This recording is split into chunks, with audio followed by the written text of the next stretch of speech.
All right, today we're going to talk about the great European trainer Aidan O'Brien, the trainer of Kentucky Derby hopeful Mendelssohn. As you can see on the screen here, in dirt races in America, Aidan O'Brien's had 50 starts. He's had just one win, 2 seconds, 2/3. Much like milk, he comes in 2%, just winning 2% of those races, with a measly 33 cents on the $2 ROI. Now, I could give you a simple explanation as to why I think Aidan O'Brien has had such great struggles in dirt races in America, and it's because a lot of times when he runs horses here, it's really not because it's the right spot for the horses. It's because of stallion marketability, and he's usually running in the tough races. Now, there's been a couple of these starts have come in, one of them was like an ungraded $125,000 stake, and a couple of them, were like grade 3s, but most of them have been in either Breeders' Cup Series races or in the Kentucky Derby. So stallion marketability is what drives a lot of these entries. If they can win one of these races in America, most of them are very accomplished grass horses to begin with and have, very, very good bloodlines, blue-blooded type horses who are excellent established grass horses in Europe. If they can win one of these, major grade 1 dirt races here, it really adds to their marketability as a stallion, makes them a wanted sire internationally. Wherever there's dirt, turf, basically adds to the value and adds to the demand of a sire prospect. That's clearly the attraction to Aidan O'Brien for running in these races. Indeed, of these 50 starts, 29 of the horses were beaten double-digit lengths. In other words, beaten 10 or more lengths. So 29 out of 50 beaten 10 or more lengths. 3 of them did not even finish the race. George Washington, unfortunately, broke down in the Breeders' Cup Classic. Fame and Glory, they bet Fame and Glory to 7-2 in the Breeders' Cup Marathon. He did not finish the race. I believe Daddy Longlegs did not finish the Kentucky Derby. And besides those 3 did not finish out of the 50 starts, there were probably 6 or 7 more who were dead last, beaten 40, 45, 50 lengths. So, most of the Aidan O'Brien horses that come here completely bomb. And there's an obvious reason for that. First and foremost, the ones that are by grass sires are out, have grass-oriented female families in their pedigree. They never run well here. If you see something by Galileo, you could just toss it. Or if there's grass in the female family, just toss it. They're gonna hate the dirt. They're gonna run absolutely nowhere. Now, the few horses that have done well, the winner was Johannesburg in the Breeders' Cup Sprint. Johannesburg won the Breeders' Cup Sprint. He was by Hennessy, who was obviously an American-based 2-year-old, a pure dirt horse was Hennessy when he was over here. And Johannesburg was out of a mare called Myth, who was also a dirt horse over here. Myth was a half the Tail of the Cat, I believe. Tail of the Cat, a very good dirt horse himself, who could kind of throw some dirt and some grass. But Johannesburg, the one winner out of 50, he was, his sire and dam were both American dirt horses. Johannesburg was bred in America. He went over to Europe, did very, very, very well in Europe as a 2-year-old on the grass. But, he come back to win the Breeders' Cup Juvenile, and he did it basically what he was bred to do. Now, after winning the Breeders' Cup Juvenile, Johannesburg was like 9th, beaten 14 lengths in the Kentucky Derby when he came back at 3. As per 2 of the seconds, One of them was a very, very decorated second, and that was Giants Causeway, who was second in the Breeders' Cup Classic. And, of course, with Giants Causeway, Giants Causeway was by Stormcat, but he was out of a mare called Mariah's Storm. And Mariah's Storm had the all-time record Beyer speed figure for fillies or mares. Since the Beyers have been published in the DRF in 1991, Mariah's Storm, her 120 Beyer speed figure, first broke the record, and no one's bettered it since. So it's actually tied with Extra Heat, who was a sprinter filly. Those two hold the record for the fastest Beyer figure ever on dirt. Giants Causeway, of course, the sire was a dirt horse. The dam loved the dirt. Was bred in America. He was obviously a great, great grass horse in Europe. But he was bred to handle the dirt beautifully, just as Mendelssohn was. And, he showed up and run a great second in the Breeders' Cup Classic.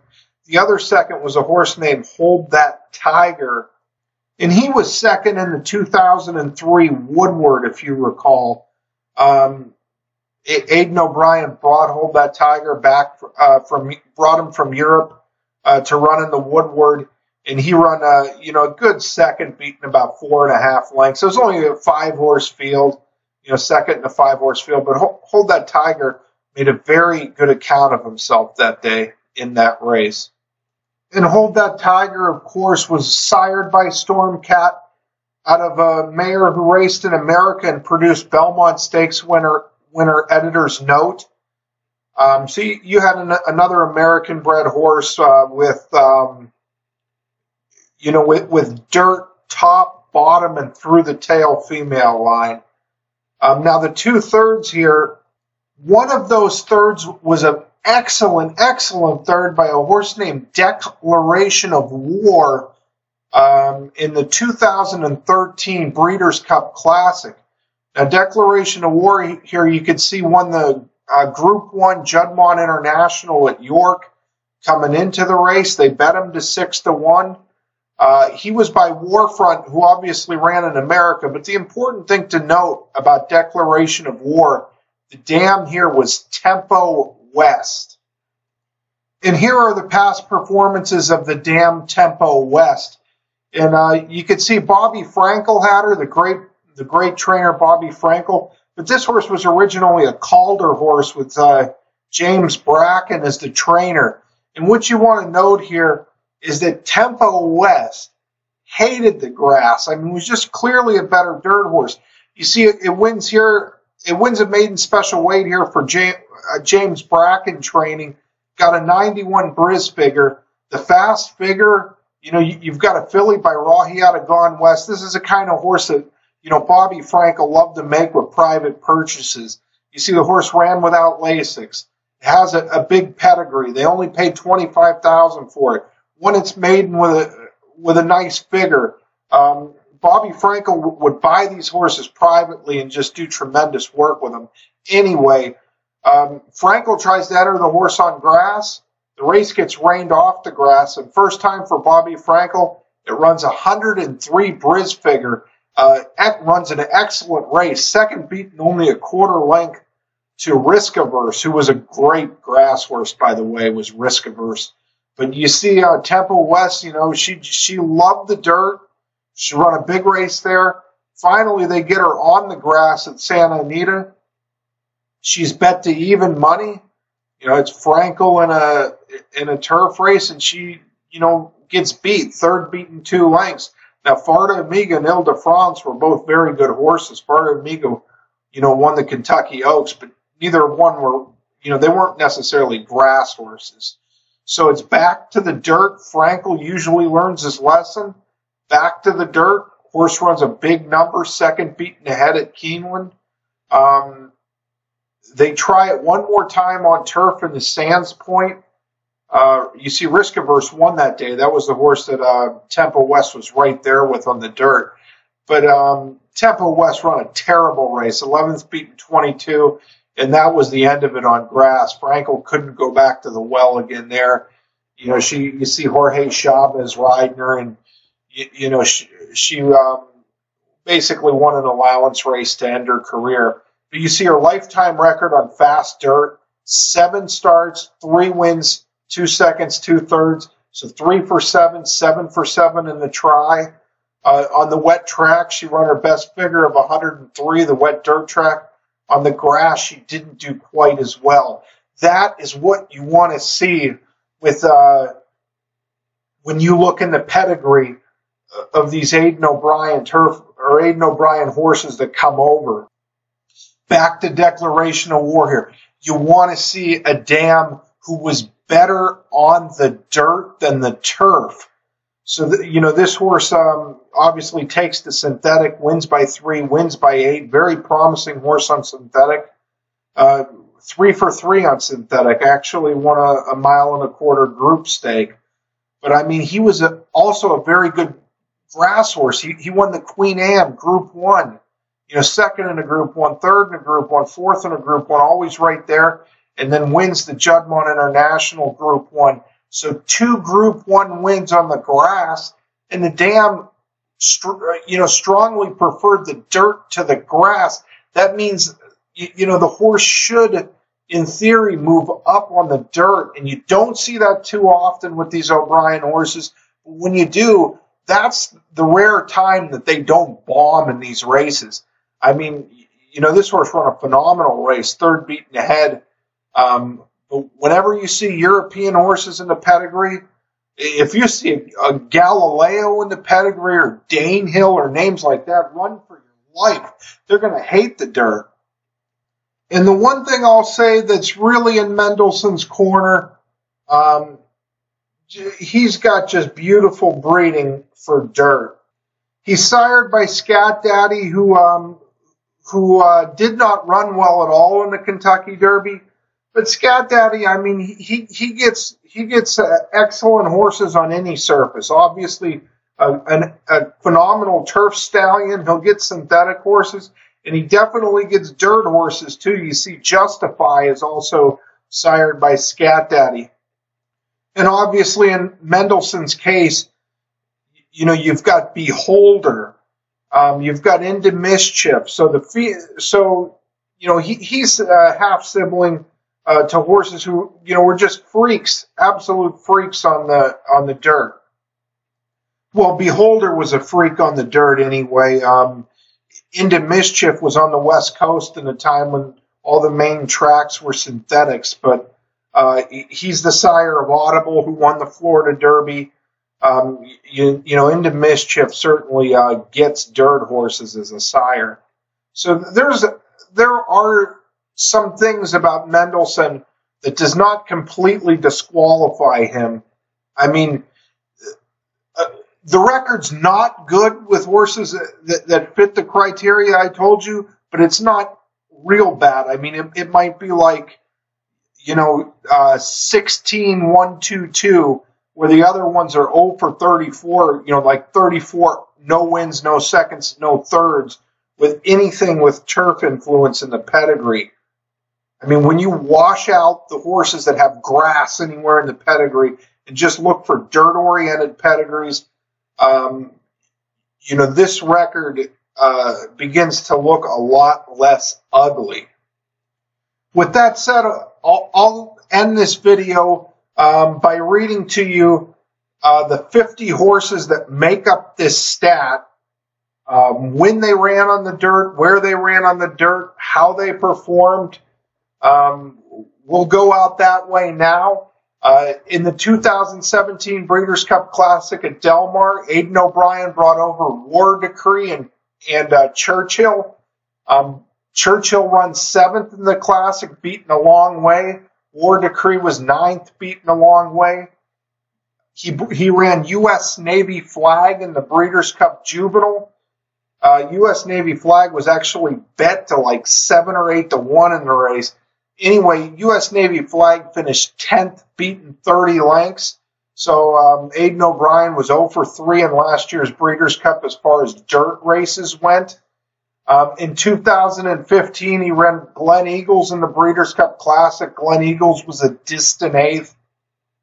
He ran Waterloo Bridge in the Breeders' Cup Juvenile in 2015 at Keeneland. He was a lousy ninth. War Envoy, he ran in the Breeders' Cup Dirt Mile in 2015 at Keeneland. That horse was a distant 11th. The Great War, he ran in the Breeders' Cup Juvenile at Santa Anita in 2014, run 4th. Declaration of War run a really good 3rd in the Breeders' Cup Classic in 2013. Lines of Battle was 7th in the 2013 Kentucky Derby. Fame and Glory was a gruesome 13th. Did not finish. Last of 13. Did not even cross the wire in the 2012 Breeders' Cup Marathon at Santa Anita. Daddy Longlegs did not finish in the 2012 Kentucky Derby. Crusade was a distant 6th in the 2011 Breeders' Cup Juvenile. So You Think was 6th in the Breeders' Cup Classic in 2011. Harrison's Cave was 9th, beaten about 30-some lengths in the Breeders' Cup Marathon on the dirt in 2011. Homecoming Queen was 14th, beaten about 40-some lengths in the 2011 Breeders' Cup Juvenile Fillies. Master of Hounds was a distant 10th in the 2011 Belmont. Master of Hounds again run in the Kentucky Derby, and he run a pretty decent 5th. So Master of Hounds was 5th in the Derby before bombing in the Belmont. Bright Horizon run a terrible 11th, beaten a long way in the Breeders' Cup Marathon in 2010.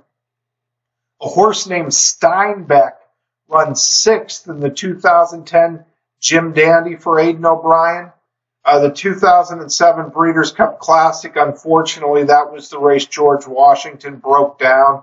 Curlin won that race in the slop at Monmouth. It was marred by the unfortunate breakdown of George Washington. Aidan O'Brien also ran George Washington in the Breeders' Cup Classic in 2006. He ran 6th that day. He didn't run completely terrible, but he was a very non-threatening 6th. Dylan Thomas actually come over and run in the Jockey Club Gold Cup in 2006. Dylan Thomas was a phenomenal grass horse in Europe, but he was 4th in a 4-horse field. He was beaten 45 lengths by Bernardini in that 4-horse Jockey Club Gold Cup field. It was Johnny Velasquez who actually picked up the ride for Aidan O'Brien that day, and Dylan Thomas just couldn't even stand up over the dirt. Oratorio in the 2010 Breeders' Cup Classic could do no better than 11th. Ivan Desinovich run a bad 12th in the Breeders' Cup Juvenile in 2005. Scandinavia at Lone Star in the Breeders' Cup Juvenile was nowhere. It finished 8th. Mona Lisa was 11th in the Breeders' Cup Juvenile Fillies at Lone Star in 2004.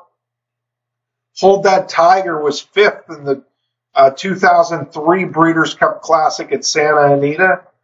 A horse named Statue of Liberty ran 8th in the Seabiscuit Handicap at Santa Anita in 2003. That wasn't even a graded stake, just a $150,000 stake. I think that horse had a bad start that day, if I can recall, but he didn't run at all, was a distant 8th. Tumble Brutus was 6th in a 6-horse field in the 2003 Futurity at Belmont. Hold That Tiger, we talked about that race earlier. He was 2nd in the 2003 Woodward Stakes. You know, a well-beaten 2nd to the Mighty Mineshaft. Tomahawk was, nowhere. It was 8th in the Breeders' Cup Juvenile in 2002 at Arlington. Hawk Wing, who was Hawk Wing absolutely freaked in a race in Europe, run a giant was a very good grass horse on his day, but he was a non-threatening 7th, distant 7th in the Breeders' Cup Classic in 2002, won by Volponi at Arlington. Van Nistelrooy 5th in the Breeders' Cup Juvenile in 2002. Hold That Tiger, third in the Breeders' Cup Juvenile in 2002. Hold That Tiger was a horse that really, was bred better for dirt and loved the dirt. He run 2 good races for Aidan O'Brien. Johannesburg, 8th in the Kentucky Derby in 2002. Castle Gandolfo, I believe Jerry Bailey rode him that day, but he was 12th in the Kentucky Derby in 2002. Sophisticat, 5th in the 2001 Breeders' Cup Juvenile Fillies. I believe Sophisticat was out of Serena's Song. Johannesburg, 2001 Breeders' Cup Juvenile, Johannesburg won the race. That was the only win out of the 50 starts. The only time Aidan O'Brien's ever won in America on dirt, it was 2001. It's about 16 and a half years ago. Mozart, 11th in the Breeders' Cup Sprint. The Great Galileo ran in the 2001 Breeders' Cup Classic at Belmont. He could do no better than 6th. Black Menelouche also run in the 2001 Breeders' Cup Classic at Belmont. He finished 10th. Giants Causeway, an outstanding second to Tisnow in the 2000 Breeders' Cup Classic at Churchill Downs. And you had Honors List running the Iroquois, run a horrible 12th in the Grade 3 Iroquois in 2000. Turnberry Isle run 6th in the Breeders' Cup Juvenile in 2000. Freshwater Pearl run 7th in the ungraded Pocahontas in 2000. Brahms was 7th in the Breeders' Cup Juvenile in 1999 at Gulfstream Park. Stravinsky run 6th in the Breeders' Cup Sprint at Gulfstream.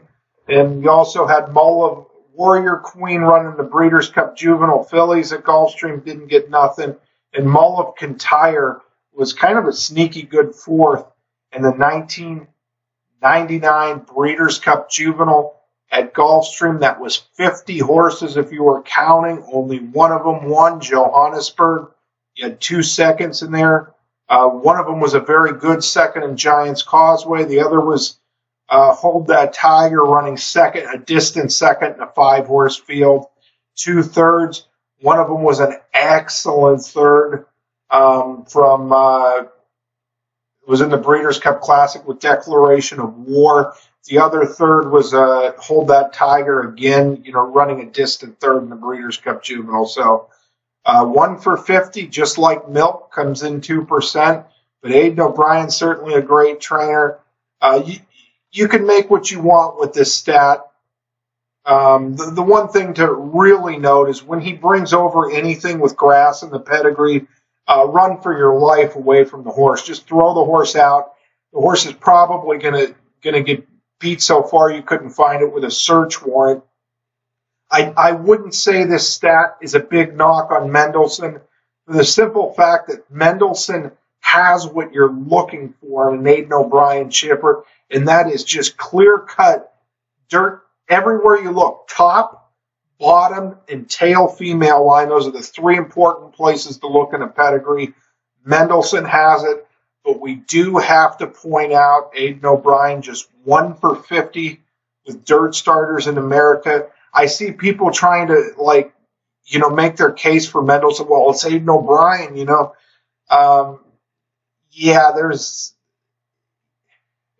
don't get caught up into the people who will say, he's only going to come over here. He's a great trainer, which he is, and he's only going to come over here if he's got a big shot.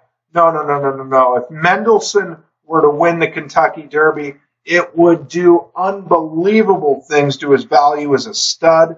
I mean, he's already proven as a grass horse winning the Breeders' Cup Juvenile.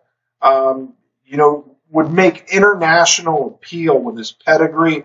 He's a scat daddy. Scat daddy's gone. I mean, this is all about what it will do to Mendelssohn as a stallion prospect, is why they've been pointing on dirt. Anyway, I just thought I'd share that with you. Aidan O'Brien, obviously, no disrespect to him. He's one of the great trainers of the world. Certainly, maybe one of the great trainers in the history of horse racing for sure. I mean, he's smashed all kinds of records in Europe, but he is just 1 for 50 on dirt races in America. And, maybe it's not so negative as it relates to Mendelssohn, but it is nothing you want to hang your hat on to be, betting Mendelssohn just because, he's trained by the European master, Aidan O'Brien. All right, I hope you enjoyed the video. Thank you for watching.